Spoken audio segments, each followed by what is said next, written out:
Yang Speaks is sponsored by ExpressVPN. Protect your online privacy today at expressvpn.com/yang.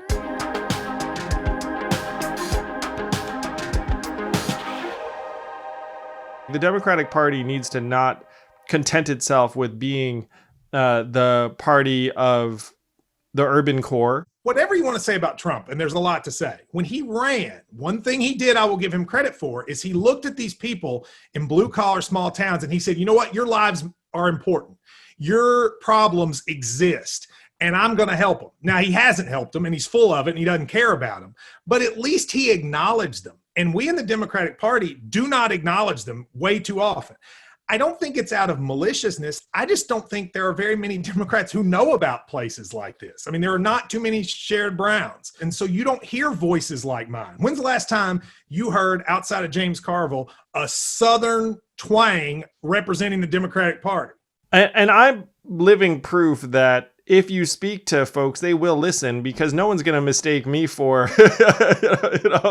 like someone, who, I mean, maybe they would. Like, I'd appreciate it if someone thought I was from Kentucky. You come off as someone who genuinely cares. And most importantly, you don't come off as someone who thinks they're better. A lot of this is in places like Kentucky, we are worried that you and the rest of the country look down at us. We are worried that you think we're stupid, that you think we don't know how to do anything. And when someone talks to us like that, we turn them off. They're done. Forget it.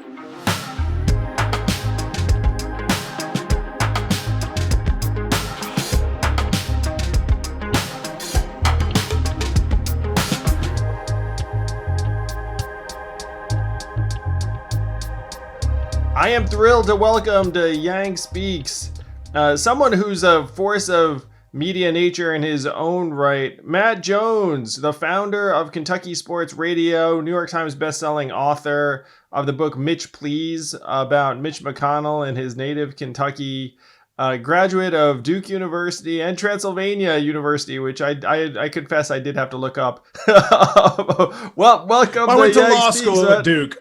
I have to take up for my Transylvania, oldest university west of the Allegheny Mountains, but I went to law school at Duke. I have to say, Matt, you are living the dream of so many law school graduates I know, in that you went to law school and now you are a sports radio host talking about politics and things that people care about. You're hugely popular in Kentucky. And as someone who graduated from law school, there are so many lawyers that wish they had your gig. Let's put it that way. Well, I never thought I would do sports, and it just kind of came about in the mid 2000s when sort of blogs were becoming a big thing, which there's a lot of people listening to your podcast who don't even know what blogs are because people don't use them anymore. But in the mid 2000s, that was a real thing. And I started a Kentucky blog, and it was good timing, and it kind of took off. And I got to get out of the legal profession, which anybody who's in the law, you get really excited to do it, and then you try your best to get out of it as quickly as possible. And that happened for me, and I got to pursue something I really loved. But then sort of found my way back to doing political stuff in the last few years. So it's been a weird career, all kind of bouncing back and forth. We had a good laugh where I'm wearing a T-shirt for you, and you're wearing a button-down for me. We're both just being considerate. Andrew, I wear a hoodie every day. Like, I have like 75 hoodies from 75 sports teams. And today on the radio, I talked about, I'm going on the Andrew Yang podcast. I think I'm going to have to put a dress shirt on for like the first time in a year and a half. And then I come out here and you're wearing a T-shirt. Yeah. Well, I appreciate you looking out for me, because we have a very buttoned up crowd here in the Yang Gang and Yang Speaks. Like, they definitely would have appreciated the extra effort on your part. Yeah, I'm thrilled to talk to you about what your perspective is on what the heck we are doing wrong in places like Kentucky. So right now you have Mitch McConnell, in some quarters, a deeply unpopular man. Well, not just in some quarters, deeply unpopular in Kentucky. And I think that's misunderstood nationally, but definitely deeply unpopular, not just in big cities or in the Democratic Party, but in his state, he is extremely disliked. Well, so let's dig into this, because this is a very important misconception that a lot of people might have. So I'm just going to speak for myself, outside looking in. Mitch McConnell seems like a very DC oriented guy. He's been there forever. He seems eminently unlikable. And the impression is that somehow he has like this mind control over the people of Kentucky, where like everyone's like, oh, Mitch, he's like somehow an institution. That's what it looks like from the outside looking in, where you think that, like, of course I find him very unlikable, but like you just said, that apparently that's not unique to people outside of Kentucky. Yeah, one of the things I always get very frustrated about when I talk to people from outside of Kentucky is they act like, and especially, to be honest with you, Democrats, our side, they act like we're a bunch of idiots, a bunch of dupes who don't understand how bad Mitch McConnell is. And gosh, these stupid people in Kentucky. That's not what it is. I mean, for my book, I went to every county in Kentucky. We have 120, which is too many, but we have 120. And I went to every one, and finding a true Mitch McConnell supporter is almost impossible. Nobody likes the guy, and nobody likes him for the exact reason you said. They don't feel like he cares about Kentucky. They feel like he's a DC person. But here's the problem. We've never, as Democrats, given them somebody who people believe cares more than Mitch. In Kentucky, and I think in a lot of red states, if you have a run-of-the-mill Republican and a run-of-the-mill Democrat, people are going to vote for the Republican. They just are. So you have to do something different, and you have to say, I am different than them in a way that connects. And the problem for the Democratic Party, in my opinion, in middle America especially, is that we connect culturally, but we don't connect economically. And in places where the culture is not the same as a lot of the mainstream parts of the Democratic Party, they just have no connection to the Democratic Party. So we have stopped talking about blue collar issues, or we don't do it enough. And that is how you used to win in Kentucky. Democrats used to run this state forever. And they talked about blue collar. This is a working class state. This used to be a big union state. And when does the last time you've heard a Democrat talk about unions? I mean, they don't talk about unions. They don't ever. And coal mining unions were huge here. Steel unions, this was a union place, and people just don't ever bring it up. And thus, since the culture wars become a lot of national politics, it hurts in places like here. And that is why Mitch McConnell, who is deeply unliked, who workers believe doesn't care about them at all, when it becomes a culture war battle, they end up choosing his side. Your point about how Democrats have lost on the economic messaging and for blue collar workers, union households, I experienced the same thing on the trail. And one of the things that they're seeing right now between Joe and Trump is that a lot of the union leaders are endorsing Joe and Kamala because you still have like a democratic relationship there. But a lot of the rank and file members are voting for Trump. And that happened at a very high level in 2016, where like the majority of these union households went to Trump, no matter what their leaders said. And that's going to keep happening if we're not careful. I think the difference, in my opinion, the reason in Michigan, Pennsylvania, and Wisconsin, Biden is doing a little better than Clinton is that kind of rank and file union like Joe a little bit better than they like Hillary. And he talked a little bit more about this stuff, but that's where we're losing. You know, I speak to union groups all the time, and what my message is welcome in those places. But they don't hear Democrat politicians talking about that, certainly on the national level. Now, on the state level, we have a Democratic governor again, Andy Beshear, and a big part of that was because he spoke to teachers' unions, and that was a big part of him getting elected. I think we've lost that message. And part of the reason I really liked you, I ended up endorsing you, which I had no intention of doing when I saw you in Iowa. Thank you. Appreciate it. Yeah, thank you. Yeah. And you got up and said, you got up and told, so I took my radio show to Iowa. It's a sports radio show, but I wanted to do something get different. So I took them to the Iowa caucuses, and we saw every candidate speak. And the three guys who do the show with me don't even care about politics. And I was interested to see what happens at the end of this. Who will they be for? And everyone on our show was for you at the end. And the reason was, when we saw you speak, you talked about the economic impact on small towns. We saw you in a place called Perry, Iowa. And you got up and said, look, no one speaks about economics in small towns. And you're right. Republicans don't. Now, they'll speak about culture and social issues, but they don't talk about the economics because it's their economic policy that's killing small towns. And Democrats act like those places don't even exist. And when you spoke about it, and you're right, America is full of small towns, and most people live in cities started in small towns, and we're just abandoning them. And I don't know, unless we figure that out, we're going to have a place where, there's going to be vast swaths of land where people are just isolated from the economy. And, Dollar General stores started in Kentucky. And I wrote about this in Mitch, Please, how they go into small towns and basically ruin the communities. They close all the local stores. They create the only place people shop. And the next thing you know, all the money gets shipped out.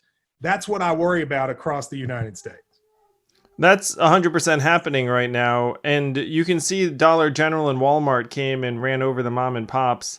And then now Amazon's like a spaceship that's like sucking up whatever is left. And if you're in the small town, it's not just that you're isolated. Like when your way of life starts to degrade, then terrible things start happening. You look around, like, you have people who are still living there. And as the opportunities dry up, you have people drink more, people end up with domestic violence and other problems at higher levels, or they never marry. They never find a partner, because getting married, having a child, they're very optimistic acts. Like you need a degree of stability if you're going to get together with someone and say, hey, let's get married, let's start a family, let's do all this stuff.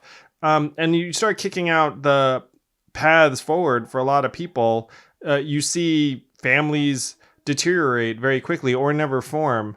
I'm with you that this is the disconnect for the Democratic Party. Like the Democratic Party needs to not content itself with being the party of the urban core or of cultural issues. There was part of me, Matt, when I was running, I was like, is there some kind of strange agenda where people prefer it if we talk about these cultural issues over the bread and butter, the dollars and cents, because they're just making a lot of money off us and they just want to pit us against each other on this bullshit? And while they're laughing all the way to the bank.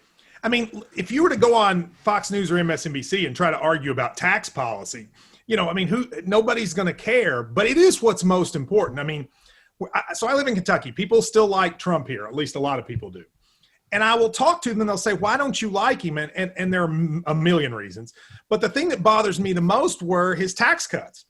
He basically enacted Mitch McConnell's tax policy, which has a hugely detrimental impact on the poor and the middle class vis-a-vis the wealthy. And people just, and it happened and everybody got excited because they got, a check in the mail for one time.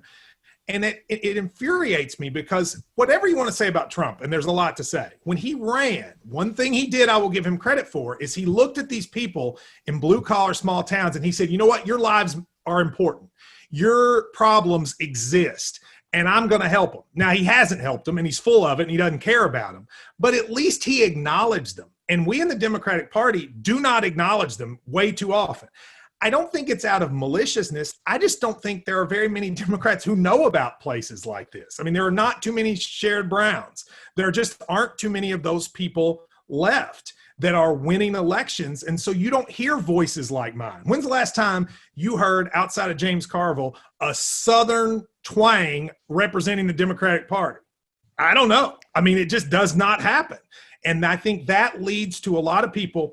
Colin Powell said many years ago about African Americans, until they can see people represented that look like them in the Republican Party, they're not going to join it. And he was right. Well, what's happening is in small towns, they're not seeing people like them representing the Democratic Party, and it's turning them off.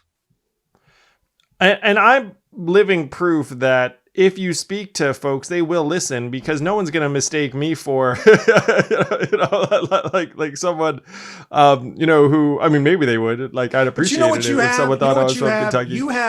You come off as someone who genuinely cares. And most importantly, you don't come off as someone who thinks they're better. A lot of this is in places like Kentucky. We are worried that you and the rest of the country look down at us. We are worried that you think we're stupid, that you think we don't know how to do anything. And when someone talks to us like that, we turn them off. They're done. Forget it. And I'm not going to call out the politicians that do that, but there are a lot that do. You don't do that. I don't think Joe Biden does that. And I actually think that's why you've seen him do better than some other candidates is simply that. Notice when the Democratic primaries got to the states that are like that, Joe won in a heartbeat. And I think you would have had success for that same reason. You're the only two candidates in the election that I genuinely thought spoke to people in places like this in a way they could connect. Well, I'm so glad that people sense that I was for them, and I certainly don't think I'm better than anybody. I mean, I'm fighting for the folks in Kentucky and around the country that just look up and say, "What the heck happened to our country? Like, why does it seem like it's getting run for anyone but us at this point?" So I'm grateful that folks saw that.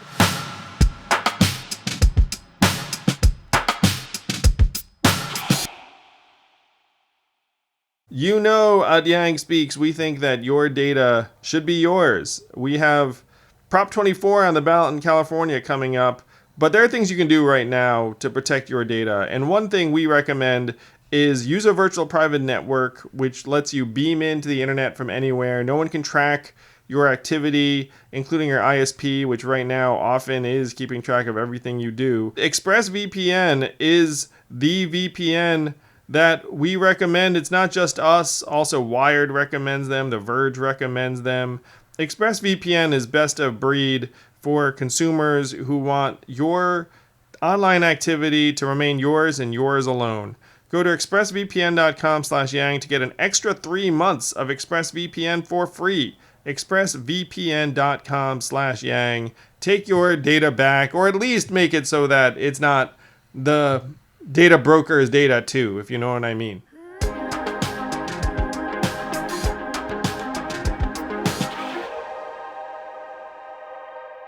So the Democratic Party, to me, and this is one of the things that it's fascinating about your story. So you are one of the most prominent progressives in the state of Kentucky.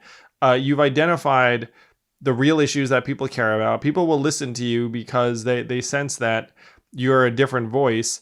And the Democrats, not being complete morons, were like, "Hey, we should try and recruit him. Like, we should recruit this guy to run for office."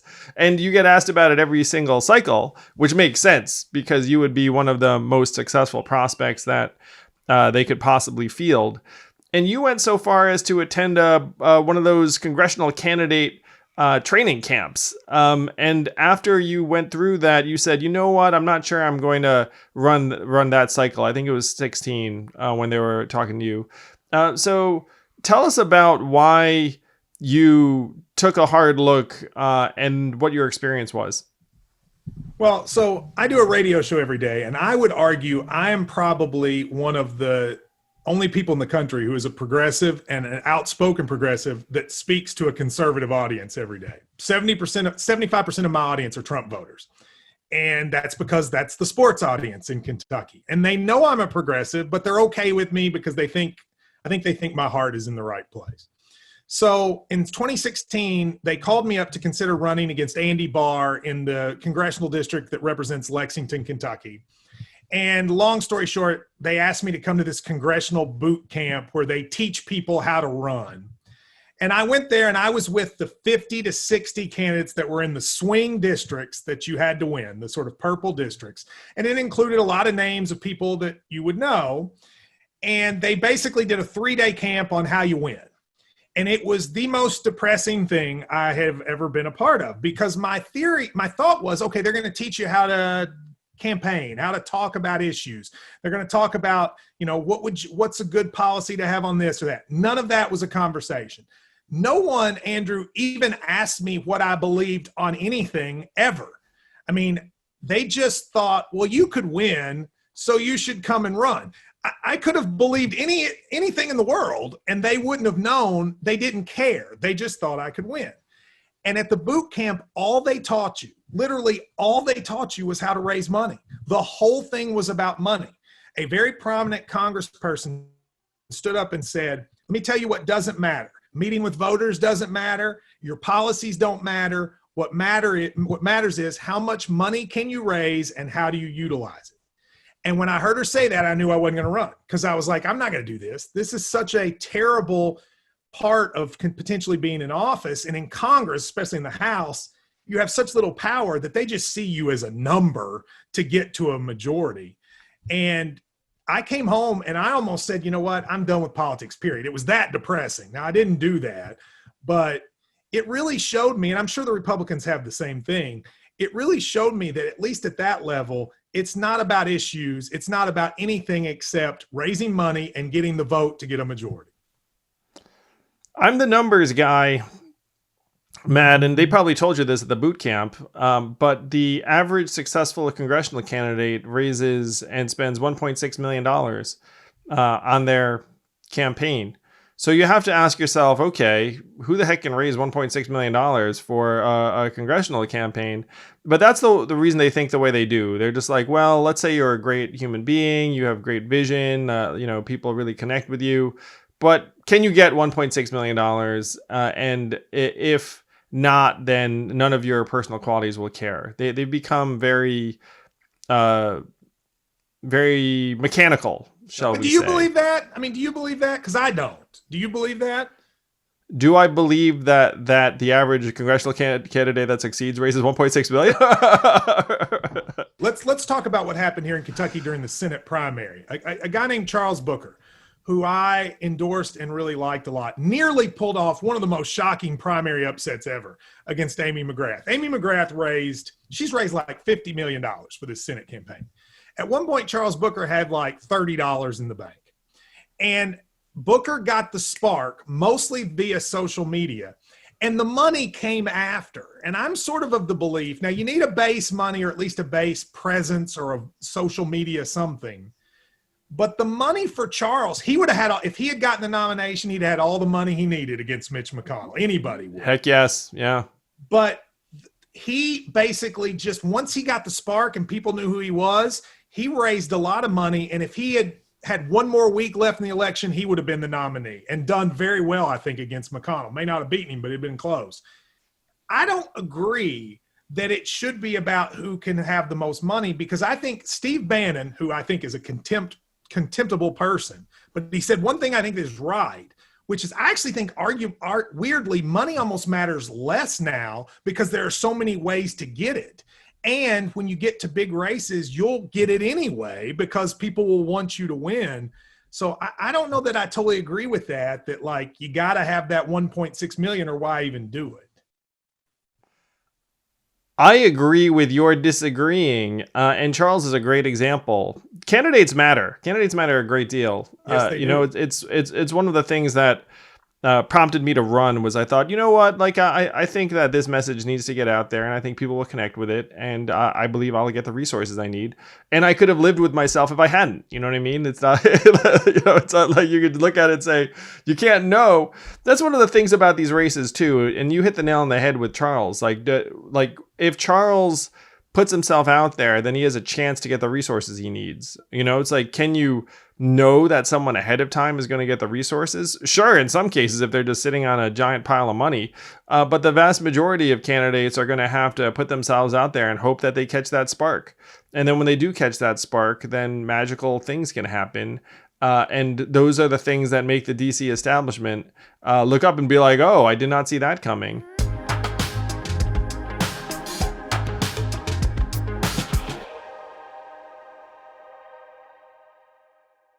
When I was running for president, one thing I did was drink a lot of water, green tea, more water. And now people are coming up with better ways to keep yourself hydrated. One of the innovators in this space is Liquid IV. It's the fastest, most efficient way to stay hydrated. I'm 32 years old. If I have a drink of alcohol, I am hungover. Liquid IV freaking works. Swear to God, I'd just pound one before I go to bed, throw it in a glass of water. You have a serving, and it's as much hydration as 2 to 3 bottles of water. How the heck does that work? Liquid IV is available everywhere, but you can get 25% off when you go to liquidiv.com and use the code YANG at checkout. That's 25% off anything you order if you use the promo code YANG at liquidiv.com.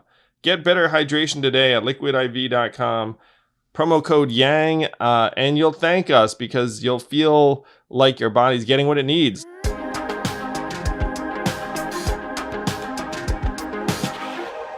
So Amy McGrath, I believe, had tens of millions of dollars for the primary. She was already spending money on TV ads and the rest of it. No one expected Charles to challenge her seriously, and then it became very serious, where he almost took the nomination, and she squeaked it out.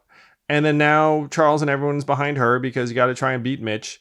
But it seems like she is not as close as you'd hope. Last thing I saw had her down like 9 or 10 points.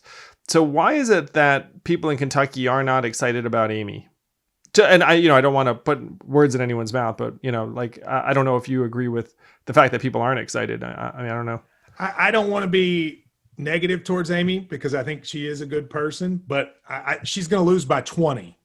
I really believe that, 15-20. In Mitch Please, I wrote about, I actually was thinking about that race seriously. I mean, not just kind of thinking about it. I went into it. I did polling. I put my own personal money into looking at it. And I detail pretty, specifically how it is that candidates end up not running. And this is no offense to Amy McGrath, but my race is an example. So I was considering running, and Chuck Schumer and the DSCC decided Amy McGrath's going to be our candidate. And what that was meaning was I could not even get people, Andrew, to work for me. There are 9 Democratic polling sources, and none of them would take me because the DSCC told them, if you work for him, you can't work for any of our candidates. I couldn't find anyone to even help me. The only people that would help me were these sort of rogue progressives who were very nice, but also didn't want me to tell anybody they were working for me because they were worried that Schumer and those people would get mad at him. Schumer basically put if you help him, and now when I say Schumer, it was the DSCC specifically. If you work for him, you can't do anything for us. So there was a major Democratic Party donor here in Kentucky and one of the biggest national donors who thought I was the best candidate and basically went to Schumer and said, look, you got to give this guy a chance. And only because of that did he agree to meet with me. And I talked specifically about what happened in that meeting. It was a fine meeting. He brought me up. I spent a couple hours with him. He agreed to finally take his hand off the button and let me recruit people. But he told me flat out, I don't think anybody can beat Mitch McConnell. We're for Amy McGrath because we know she can raise money and it will keep Mitch distracted. He told me that flat out. And I said, I think you're wrong. Someone can beat him. And he said, well, if you want to try, go for it. But their whole thing was just to get someone who could raise money, and they knew that Amy McGrath was a money-raising machine. They just gave up on Kentucky before it even started, and it was infuriating. I ended up not doing it, but I have to tell you, Andrew, I almost did it just to prove them wrong, But Charles is a perfect example. Charles, and there's private polling that suggests this, Charles would have made this a much closer race. But Chuck Schumer didn't care about it being a close race. He cared about the money being raised, and that's the problem. That is very tough to hear because there's so many missed opportunities, really. Amy's background, she obviously has a very impressive personal and military background, and she'd raised a ton of money in an earlier race. So were those the reasons why Chuck looked up, or the DSCC looked up and said, okay, we're going to get behind Amy because she how much did she raise in her previous race? Well, on paper, she's a perfect candidate. Military veteran, very smart, engaging, etc. But races are not run on paper. She raised a lot of money in 2018 in a midterm, partially because she put out one of the best television commercials you'll ever see, which was her first commercial, which went viral, and she raised a ton of money. But I think this is important. She lost. And she lost when the polls said that she was going to win. She way underperformed expectations. But it was like nobody even cared. They just sort of moved past that and said, well, still she's the best candidate. I think what you get is when you have people from Washington, D.C. saying what they believe people in Kentucky will like, they're going to screw it up. I mean, what do they know? They're not in Kentucky. If you had been here in 2018, and I say this with no offense to Amy McGrath, who I think is, a good person and a military hero. But if you had been here in 2018, you would know that she could not beat Mitch McConnell and that putting her in the race in Kentucky was a terrible mistake. You would just know that. But I don't think anybody in Kentucky was ever even consulted. The question was just, who did Chuck Schumer want? And when Chuck Schumer wanted them, they win. And I think there are other examples around the country of that. It is very difficult in a primary to beat the establishment pick.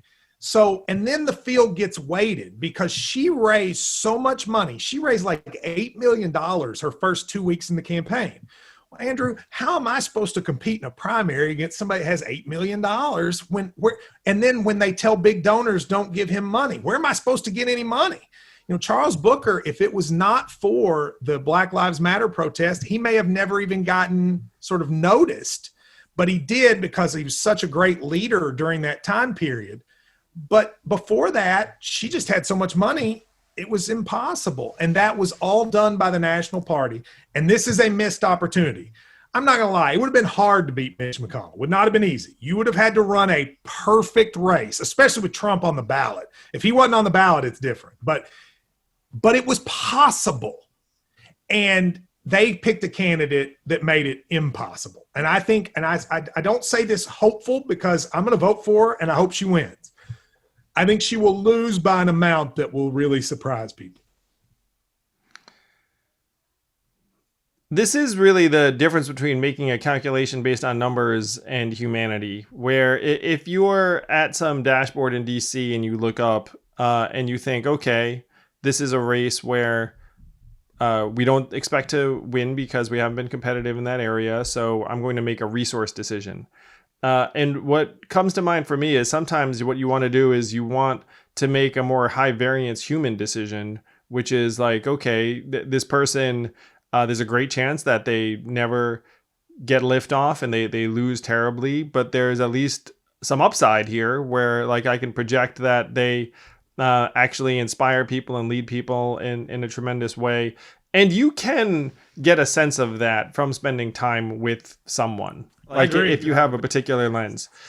Like I've spoken to Charles multiple times and at length, and it does not take that long to think, wow, this is like a really great human being. Like he has like the makings of a real leader that would galvanize people. I've spoken to you now during this period, and we met in Iowa, and I remember that.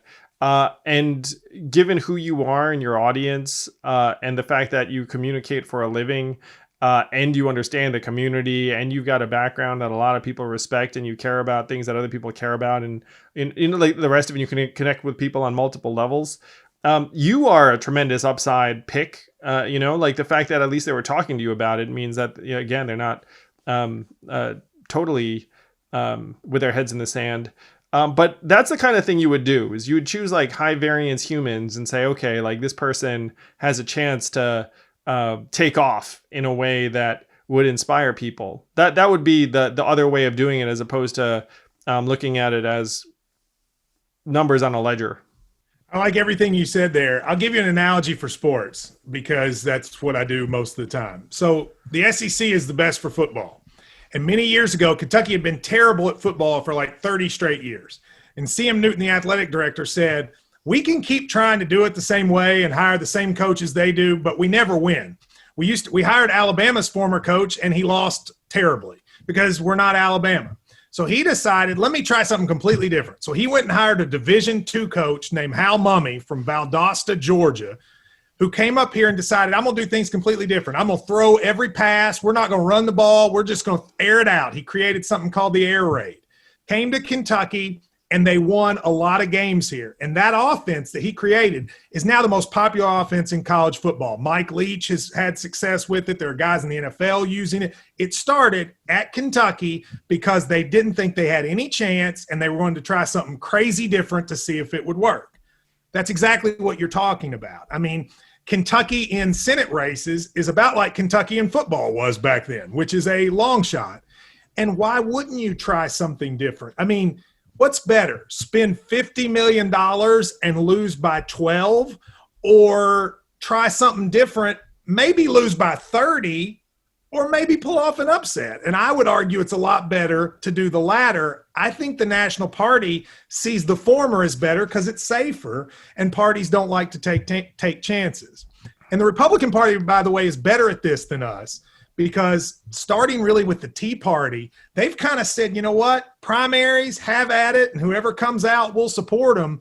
We don't do that. And I think sometimes that leads to candidates that just don't inspire anyone. I can relate to this from my experience as a presidential candidate, where I went around and I was running, and the more DC you were, the less you thought that I had any business running. Really. And then as I would outperform DC candidates, we were joking that like it's all fun and games until Andrew Yang passes you in the polls, and I became like the Grim Reaper of candidates, where as soon as I passed you, then like bad things started happening to your campaign.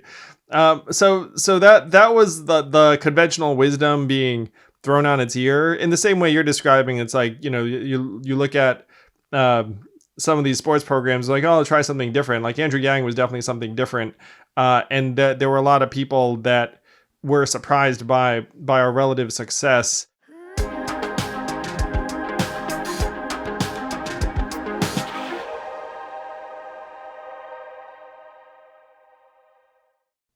This episode of Yang Speaks is brought to you by Freshly. One of the biggest indicators of how you're going to feel is really what you're putting in your body. And if you're like me, maybe you're not the best in the kitchen, Freshly will make you feel like you're awesome in the kitchen, because they do most of the work for you. They send it to you. You know, you prepare the meal pretty quickly, gives you a sense of accomplishment. And you also get a sense of accomplishment when you eat the food, because the food is good for you and you can feel that.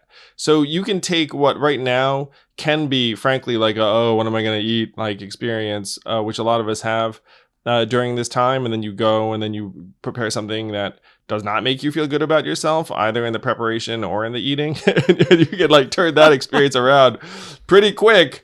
We recommend it heartily. The entire team's been using Freshly, and it's been one reason why we're feeling good. So Freshly is offering our listeners $40 off for the first 2 orders at freshly.com/yang. That's a pretty good deal. That's freshly.com/yang. Join almost 1.5 million customers who say that this is a better way to get your meal going than whatever you're doing right now. Amen. Yo, eat the brisket. It's worth it. You'll thank me later. Freshly.com/yang.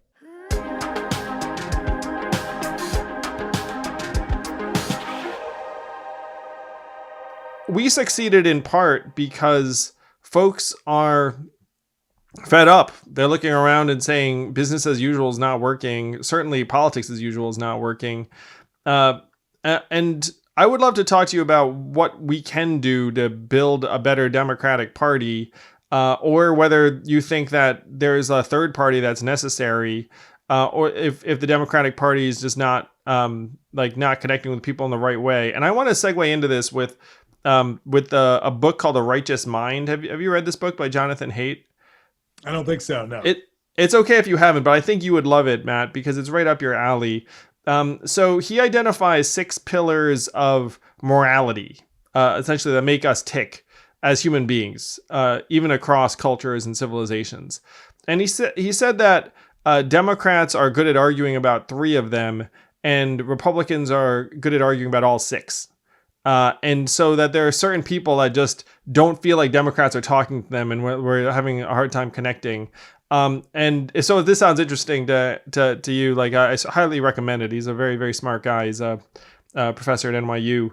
But the 6 pillars, and I might get this wrong, are caring, fairness, liberty,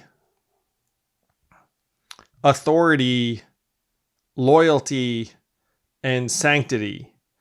And the Democrats are good on the first 3. They'll argue for caring and be like, oh, how can you do this terrible thing? And like, you know, like people matter and people are people. And fairness, saying like, oh, you know, these people are not being treated right. Liberty, it gets interpreted differently, but it's like liberty versus oppression.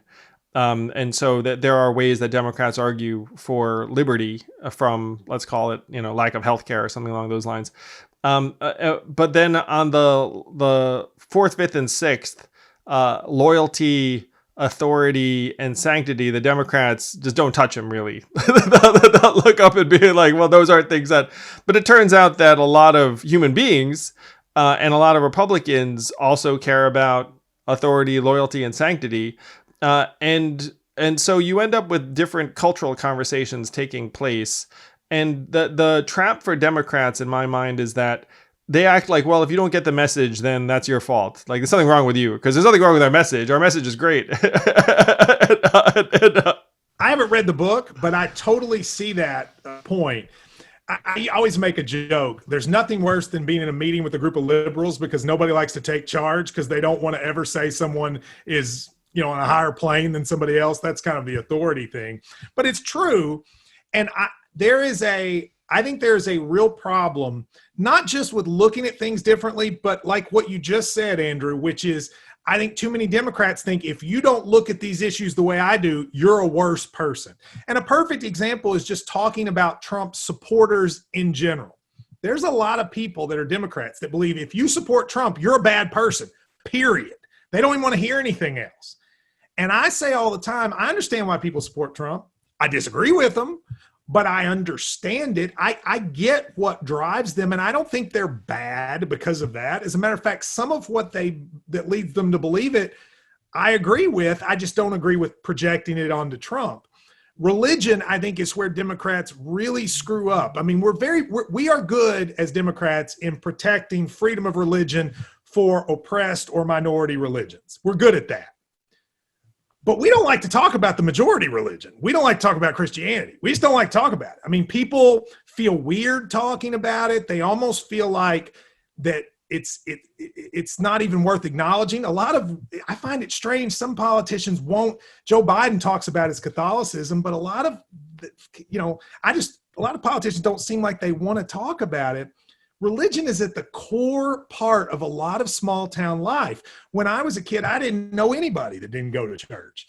And I feel like we look at that, too many of us look at it, not in a negative way, but just in that's just not something that should be part of public discourse. When for many religious people, it's the core feature of their life. Sanctity. Yeah.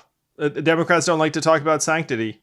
It's how they look at everything. George W. Bush, and this was very smart, but I also think this is how he was. He would, in speeches, put lines from hymns and Bible verses, just put them in. He wouldn't say this is from Romans or this is from, Victory in Jesus. He would just put them in, and everybody listening who was a Christian was like, oh, I know that. See, he's with us. But most Democrats probably didn't even know what had happened, And I always really respected that because it wasn't like some secret code. It was, this is a part of who I am. It comes through in everything I do. I'm a very religious person, okay? My religion leads me to believe we should treat those less fortunate than us with respect, dignity, and help them. It's why I'm a Democrat. And when I say that the reason I'm a Democrat is because I am religious, a lot of people just don't get that. Even Republicans don't get it. But to me, it's a core feature of who I am. And I agree with you that sometimes it feels like on the left, we don't want to talk about how these things like, and I'm using the example of religion, can be a core feature because it's just not something we're comfortable with discussing. Yeah. There's something so important in what you just described about the a-religiosity of a lot of Democratic communication. And there's so many things to me that just Americans share in common. I confess when I was running, it was so interesting, Matt. Like I'd show up and I would just talk the way I talk and use the words I used. And people sensed that it was a different conversation than was being had, because just like there's kind of a Republican or religious set of cues or code words, like there were a set of Democratic and liberal code words. And I would get up there and I'd give a talk and I wasn't using the code words. And so people weren't sure when to applaud. It was like a whole punch list. It's like, we're going to fight for this. And everyone's like, yay, we're going to fight for that. Yay. And I was just like, like I didn't say any of that because it wasn't. It wasn't something that I'd rehearsed or planned, and so we ended up reaching different sets of people and having a different conversation. All of this was accidental, by the way. Like none of this was planned. I just would show up to an event and be like, "Hey, here's my here's my talk. Here's my stump speech." So what can we do to either help overhaul the Democratic Party's openness to some of these modes of communications and values that they aren't talking about, that, and I raised it before. It's like, do you think that third party is either necessary or helpful if the Democratic Party does not shift or evolve in some way on the way it talks to people? I'm always skeptical about third parties because too often third parties just become a hodgepodge of people who don't agree on anything except there just needs to be a third party. And you end up with like sort of just craziness. I mean, I think for there ever to be a third party, it probably has to be based around an individual, as bad as that sounds, but I think it probably does, who puts forth a set of ideals and says, I'm stepping away, and then people gravitate to them. But that's going to have to be a really popular person to do that, and I don't know who could do that. But to your first question about how do you fix it, there are pictures sometimes from the Trump administration where he'll have like his cabinet or his advisors, and you'll look and it will be a room full of white men. There'll be 50 people in it and it's 47 white men. And I think to myself, how in the world can you believe you can govern America when the only people you're hearing from are white men? Like, that's absolute insanity. But I also think on the Democratic side, sometimes we are very good at inclusion of many different types of people, whether it be ethnic, religious, whatever. But we forget just thinking differences, like just the way you think about things that is not based on a demographic choice, but just on a way you look at the world. And there's not an acceptance of a certain form of diversity. You know what I mean? There's prizing of one form of diversity. No, it's not racial. So that this is me going to the book again, which now I'm really beating it very, very hard. But one of the things that Jonathan Haidt's research indicates is that there are some genetic traits we have that actually correspond to political orientation. So he identifies two. One is appetite for novelty, like do you just like new stuff? Yeah. And two is something called a disgust reflex, which is if I show you like something gross, like, garbage, or like the rest of it, like, do you react adversely? And these two things actually are genetic. Like, you're sort of born with like an appetite for novelty or a disgust reflex at a certain level. And then they actually correspond also to whether you're conservative or not. Like, it turns out if you have a very high appetite for novelty, then you tend to be more liberal. And if you have a very high disgust reflex, you tend to be more conservative. And so to me, like the pillar of liberal thought is I should not be mad at you for something that you have nothing to do with. Like, you did not choose. You're like born with that. And so most of the time people think of that as gender, race, sexual orientation, like something heritable. You're like, oh, I should not be upset at you about, obviously, the fact that you were born, with a particular trait. But then if you map political ideology as being related to heritable traits that you also have no control over, then all of a sudden you're like, wait a minute, I can't get mad at you for voting for Trump either, because that's something. It's interesting. I hadn't thought about it like that.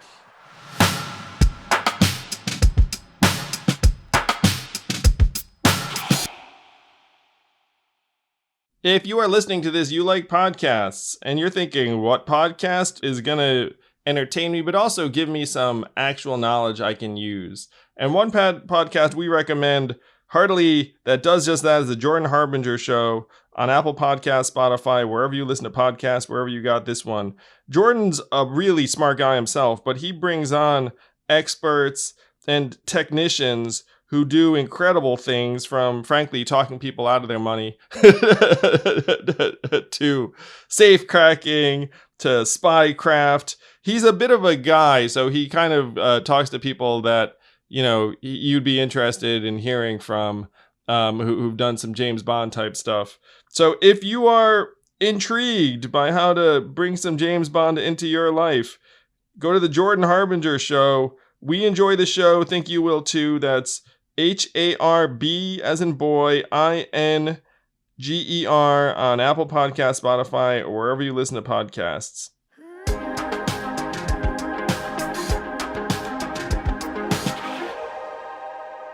Earlier, Matt, you said something about how you understand why people voted for Trump. Here's like the single biggest thing that I have family members who voted for Trump. Like, I do not think Trump voters are bad people.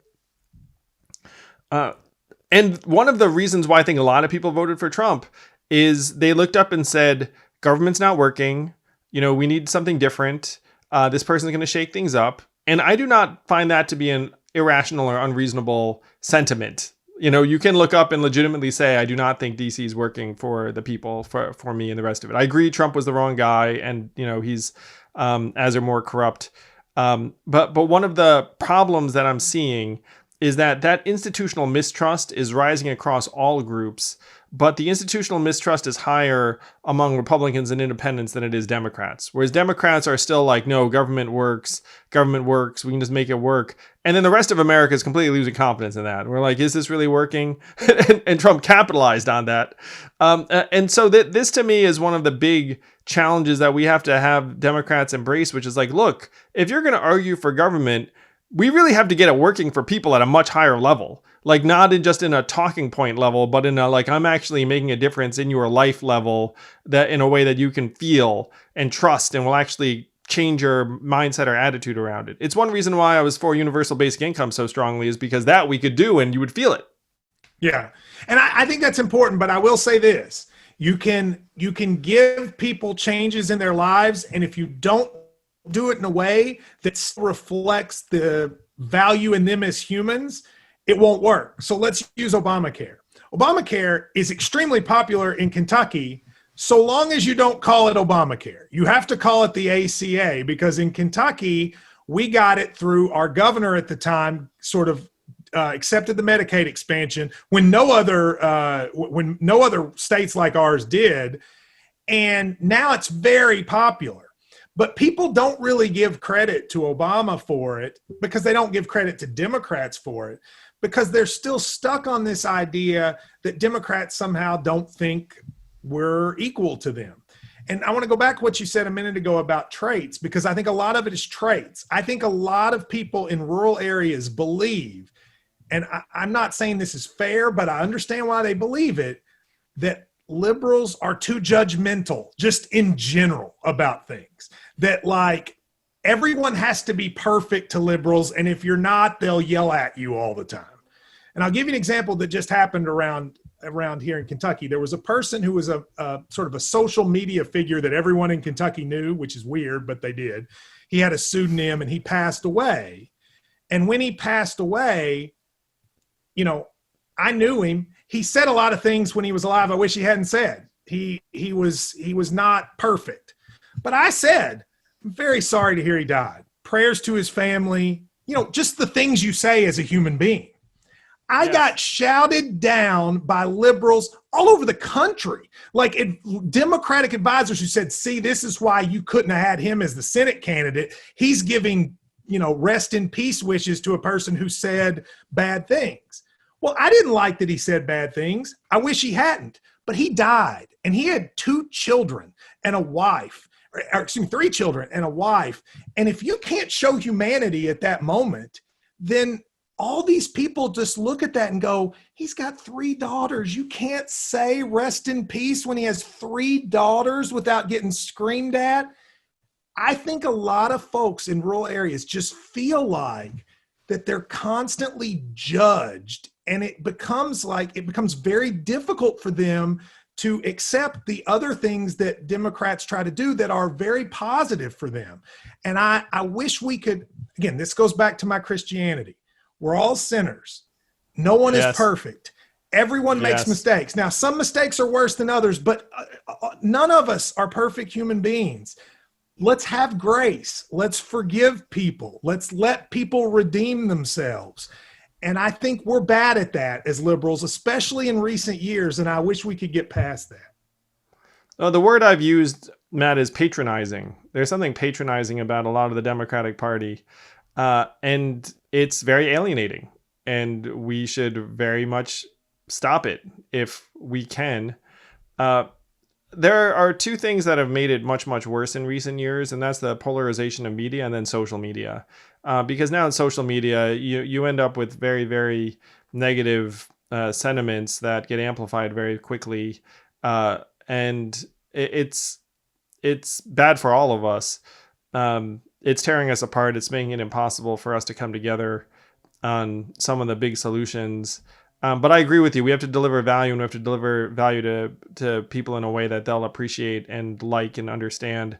It is funny that names matter a great deal, where if you called it Obamacare, people would dislike it, and then you called it something else. What did they end up calling the Affordable Care Act? It sounds like that one's okay. They called it Kentucky Connect. They called it, the governor at the time, who was the current governor's dad, Steve Beshear, called it Kentucky Connect. And people, if you ask people today, do you like Kentucky Connect? They'll say yes. And then you can say, do you like Obamacare? And they'll say no, because they think they're two different things, because the folks that ran Kentucky knew we need to market this in a way people will sign up for it. And in order to do that, we have to make them think they're signing up for a Kentucky thing. But let me say this too. I don't want people listening to this just think, well, Matt, why, when you say all these criticisms of a Democrat, well, why aren't you just a Republican? In terms of ideas, I think the ideas of the Democratic I don't think Party, that at all. Yeah. I mean, I've been right here with you, and I think everyone knows, like, so go ahead. Sorry. But like, I think everything we just said is like said with love and, and brotherhood. In terms of ideas, I think the Democrats are in the right place on most issues, not all, but most. And that's what I care about, is ideas. But the reality is politics is about people. And I come at this as a radio show host. I cannot get 75% of my audience is Trump voters. I can't get them to listen to me if they think I am patronizing, all that stuff. I mean, my book got to the New York Times bestseller list and basically was bought primarily by Kentuckians. And honestly, primarily a lot by conservative Kentuckians who bought a book against Mitch McConnell because they wanted to hear what I had to say about the state and politics. And we can do that in other places with other candidates, but there needs to be a lesson. I mean, after Trump won, there was all this talk. Well, how do we reach Trump voters? And I would read all of that, and it was all just garbage. It was nonsense. And I like J.D. Vance as a person. He's a nice guy. But they read Hillbilly Elegy, and they thought they were all experts. And it was like, look, you asked me a little while ago, how do we fix this? Bring more people into the conversation. Look at the places where you want to have success and where you've lost. Because here's the thing about Kentucky. We are the reason Trump won Wisconsin, Michigan, and Pennsylvania. Those states, the parts that he won, are just like Kentucky. The only difference between those states and Kentucky is we don't have Philadelphia, Milwaukee, Detroit to offset it. But the rural parts of Michigan, Wisconsin, and Pennsylvania are just like, and Ohio, are just like Kentucky. And if you want to know why Trump won all those places, look at Kentucky, because it's the same issues that were problems here, were problems there. And whether we win in 2020 or not, and I think we will, it'll be, even if we pick up Texas and Georgia down the road, if we lose Michigan, Wisconsin, and Pennsylvania, it's still going to be hard for us. Those are states that we have to keep winning. And to do that, you've got to find a way to reach the people I'm talking about. People should be calling you nonstop, Matt, because I think what you have to offer is so crucial. And we can fight for a lot of the same policies and ideas and just frame them in ways that people find more interesting and appealing. Well, you did that. I mean, let's be honest. You did that right now. You came out in a campaign and you talked about universal basic income. And when I first heard about that, I thought, boy, that's ridiculous. And then I went and heard you speak and I went, well, you know what? That makes sense. And then 6 months later, the whole country agreed to it and nobody dissented. Now, they did it temporarily, but the idea of it was exactly the same. And I remember thinking, if everybody had just gone to Perry, Iowa, when I did, and heard Andrew talk, they would have seen that that's not a crazy idea. You're a perfect example. You took a policy that on its face, even I would have been like, come on. And you explained it in a way that made people go, well, now wait a minute. And I think there has to be a lot more of that in order for us to compete, as well as the stuff I'm talking about. And we were not afraid to name it the freedom dividend. You know what I mean? Like, like that's what I ought. It's like, because we tested a bunch of names, and it turns out that, so progressives and liberals liked it at a certain level, no matter what we called it. We called it Social Security for All, Prosperity Dividend, Opportunity Dividend, and approval ratings were more or less constant. People who are more conservative did not like it until we called it the freedom dividend, and all of a sudden the approval shot up. Then call it the freedom dividend. Don't not call it that because you somehow don't like the word freedom. Call it freedom. What do I care? It's still the same $1,200. Like that's what you do. You said something a minute ago that I meant to bring up when you said it. But you were talking about the importance of family. You were talking about in small towns, people won't get married and have children, et cetera, in small towns. Like in rural places, family is huge. And like, it's not bad for us as Democrats to say, you know what? 2-parent households that have a kid, that's good. Like, it's not a bad thing. Like, it doesn't make it awful, but that's, Republicans talk about that. Democrats shy away from it. Why? I don't understand why we do that. I mean, there is very clear, compelling data that 2-parent households having a kid, you end up with better chances of certain positive outcomes. So if you're society, you look up and say, okay, like we should probably encourage that, because by the numbers, that's like a better shot at some things we like. So Democrats shying away from that is counterproductive in my mind. Like who does not have a family? Who does not care about family? You know, like zero of us. I mean, we all came from somewhere. So these are things that I agree with you that Democrats have sort of talked themselves out of talking about: family, faith, values that we can all agree on, loyalty, authority. You know, one thing that I'll share with you, it's like, this may be kind of small, but you know that song, like, I'm proud to be an American because at least I know I'm free. Yes. And so I, you know, like the RNC, they play that song, and I tweeted, I was like, oh, I like this song. And then people were like, oh, they ruined it for me and whatnot. And like Republicans do something very fundamental that Democrats need to contest them on, which is that they claim the word America, they claim the American flag, they like do all this stuff, and then Democrats sometimes look up and are like, oh, like you know, you can't bust out like the flat out patriotic language, or I mean, it's like, of course we should. You know, it's like, what are you gonna do? You know, it's our country. It's like, you know, that song you're talking about. The listeners to my show will laugh that you said that, because I joke about how I don't like that song, but when I was a kid, they played that song, Andrew, every morning after we did the Pledge of Allegiance at school. Every morning they played that song. And that was like, there are tons of places in Kentucky that listen to that. I'm proud to be an American every morning as in school. I think sometimes, now not always, but I think sometimes Democrats are scared to look patriotic because it almost seems lame to be patriotic. Like waving a flag is like, well, I think there are problems with America, so if I wave a flag, I act like it's perfect. No, you don't. You're just happy. Like there's nothing wrong with being proud to be an American, or proud to be a Christian, or proud to be Jewish or Muslim or whatever. Yeah. But I do think that like there are parts of this that we've run away from. So when you go back to the first question, how do you talk to these people? You have to tell them that their lives have value and that their opinions have value, even if you disagree with it. Abortion is, I don't talk about abortion ever, but I will say, if you're pro-life, I understand. Like, it doesn't make you a bad human being. It doesn't mean you want to enslave women, and it just means you may look at this differently than the pro-choice people look at it. And I wish we could do that more on issues, because if we did, I think we'd have a whole lot better chance of connecting with people who then we've got to win over. At the end of the day, you can be self-righteous all you want. If we don't get 50.01% of the vote, who cares? Like, I mean, how self-righteous? How'd that work out for you? Yeah, we need to get our 51% plus or 50.1% plus.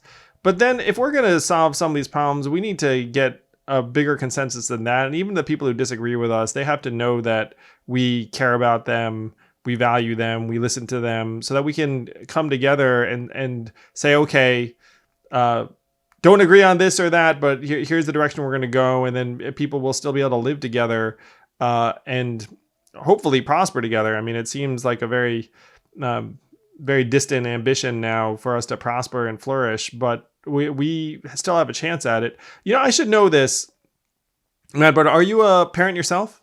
No, I'm not. I haven't gotten there yet in life, but but one day.